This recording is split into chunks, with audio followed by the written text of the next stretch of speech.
नमस्कार मित्रांनो, सध्या तुम्हाला देशात काय चालू आहे माहीतच असेल. जंतर मंतरवरील विद्यार्थ्यांचे आंदोलन, सोनम वांगचुक यांना जबरदस्तीने उचलून नेणे आणि पोलिसांनी विद्यार्थ्यांवर अमानुष लाठीचार्ज करणे, खूप साऱ्या घटना गेल्या काही दिवसात घडल्या. त्यामुळे जे बीजेपी आणि मोदीजींचे समर्थक होते तेही त्यांच्यावर नाराज आहेत. सोशल मीडियावरील अनेक व्हिडिओज, पोस्ट, कमेंट्समध्ये तुम्ही त्यांच्या प्रतिक्रिया पाहिल्या असतील. अशाच एका माजी मोदी समर्थकाने मोदीजींसाठी एक पत्र लिहिले आहे. हे पत्र 18 तारखेला ज्यावेळेस सोनम वांगचुक यांना पोलिसांनी जबरदस्तीने उचलून नेले त्यावेळेस लिहिलेले होते. त्यामुळे या पत्रात लाठीचार्जचा उल्लेख केलेला नाही. तर पाहूया आपण या पत्रात काय लिहिले आहे. नमस्कार मोदीजी, मी तुमचा एक माजी समर्थक लिहितोय. 2014 आणि 19 मध्ये जेव्हा तुम्ही युवा शक्ती आणि नव्या भारताचे स्वप्न आम्हाला दाखवले, तेव्हा आम्ही तरुणांनी रांगा लावून तुम्हाला मतदान केले. आम्हाला वाटले होते की आता गुणांना किंमत भेटेल, कष्ट करणाऱ्या विद्यार्थ्यांचे भविष्य सुरक्षित होईल. पण सध्या देशात जी परिस्थिती सुरू आहे तुम्हाला माहीतच असेल. कसे एकामागे एक पेपर फुटत चालले आहेत. यावर तुमचं सरकार काहीच कारवाई करत नाही. त्यामुळे पेपर फोडणाऱ्यांनाही कोणतीही भीती राहिली नाही, कारण त्यांना माहिती त्यांना जाब विचारणारे कोणी नाहीत, त्यांच्यावर कोणतीही कारवाई होणार नाही. त्यामुळे ते पेपर फोडत मोकाट सुटले आहेत आणि ही व्यवस्था त्यांना मिसळलेली दिसते. सगळ्यांचे पैसे देऊन घेऊन विषय मिटून टाकतात आणि यात बळी जात होतो अभ्यासू विद्यार्थ्याचा. अशाच एका नीट पेपर लीक प्रकरणात सोनम वांगचुक आणि विद्यार्थ्यांनी काही मागण्या ठेवून आंदोलन सुरू केले. सोनम वांगचुक हे बेमुदत उपोषणाला बसले. त्यावर तुमचं सरकार काय करते? तुमचं सरकार कोणत्या बुद्धिहीन सल्लागारांवर असे निर्णय घेत आहे माहित नाही, पण एक सामान्य बुद्धी असणारा माणूसही हे समजू शकतो की जे निर्णय सरकार घेत आहे, ज्या पद्धतीने सरकार वागत आहे ते एकदम चुकीचे आहे आणि ते स्वतःचा अंत ओढून घेत आहेत.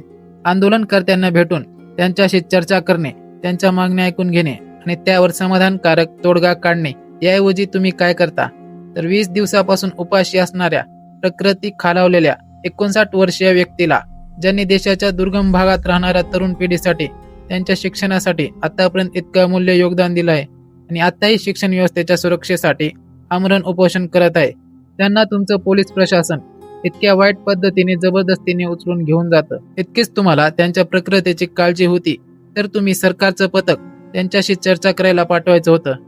अशा महान पुरुषाच्या जीवापेक्षा तुम्हाला एका मंत्रीचा राजीनामा मोठा वाटतो, हे पाहिल्यानंतर खूप दुःख झालं.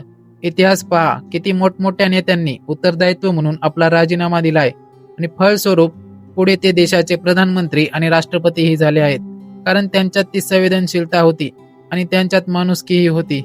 आणि तुम्ही तर या सर्व गोष्टींवर मौनच बाळगून आहात. पेपर लीक प्रकरण, त्यामुळे विद्यार्थ्यांनी केलेली आत्महत्या, राम मंदिरात झालेली चोरी, सक्तीचे E20 पेट्रोल आणि त्यामुळे होत असलेला त्रास, या सर्वच गोष्टींवर तुम्ही काहीच बोलत नाही. दोषींवर कठोर कारवाई होत नाही, कुणाचं सस्पेन्शन घेतलं जात नाही, राजीनामा घेतला जात नाही.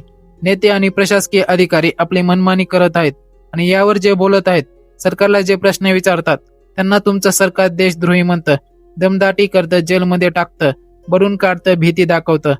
आता काय करावं आम्ही या भ्रष्ट लोकांना मिळून भ्रष्ट बनून जावं का? काय तोंड दाखवू मी माझ्या मित्रांना, जे मला विचारतात या सर्व गोष्टींवर बोलायला तुझा नेता इतका चुप काय? काय सांगू मी त्यांना? माझा नेता आता मुक्का झाला आहे. माझा नेता आता स्वतः निर्णय घेऊ शकत नाही. माझा नेता आता फक्त उद्योगपतींच्या हातचं खेळणं झालं आहे. उद्योगपतींच्या फायद्याचे निर्णय घेतो. सत्तेपुरता, पक्षापुरता राहिलाय. पक्षापेक्षा, सत्तेपेक्षा, जीवापेक्षा देश मोठा असतो. देशाचं लोकतंत्र मोठं असतं, हे विसरलं आहे. तुमच्यासाठी मी अरविंद केजरीवालला सपोर्ट करणाऱ्या माझ्या गर्लफ्रेंड सोबत भांडण केलं होतं, पण गर्लफ्रेंड सोडून गेले. त्यापेक्षा जास्त दुःख मला आज होत आहे. तुम्ही आम्हा भारतीयांना अच्छे दिनचं स्वप्न दाखवून चीट केलं असं वाटत आहे. काळीच तुटत चालला आहे. आमचा तुमच्यावरचा आणि लोकशाहीवरचा विश्वास ढासळत चालला आहे आणि हे सगळं जर तुमच्याच निर्णयावरून आणि सांगण्यावरून होत आहे तर हे खूप निराशाजनक आहे. तुम्ही बदललात का तुम्ही असेच होतात माहिती नाही, पण वाटते की आमचा विश्वासघात झाला. असे हे पत्र एका माजी मोदी समर्थकाने मोदीजींसाठी लिहिलं होतं. हे पत्र लाठीचार्ज होण्याच्या अगोदर लिहिलेलं होतं. आता 20 तारखेला विद्यार्थ्यांवर झालेला अमानुष लाठीचार्ज पाहून त्याच्या मनात आणखी कोणतं वादळ उठलं असेल आणि पुढे तो काय लिहितो हे पुढील भागात पाहूया. या पत्राविषयी तुम्हाला काय वाटतं? तुम्हालाही कुणाला काही खडे बोल सुनवायचे असतील आणि सुरू असलेल्या परिस्थितींवर तुमचं काय मत आहे ते कमेंट करून सांगा. भेटूयात पुढल्या व्हिडिओमध्ये. जय हिंद, जय महाराष्ट्र, जय श्रीराम, जय शिवराय.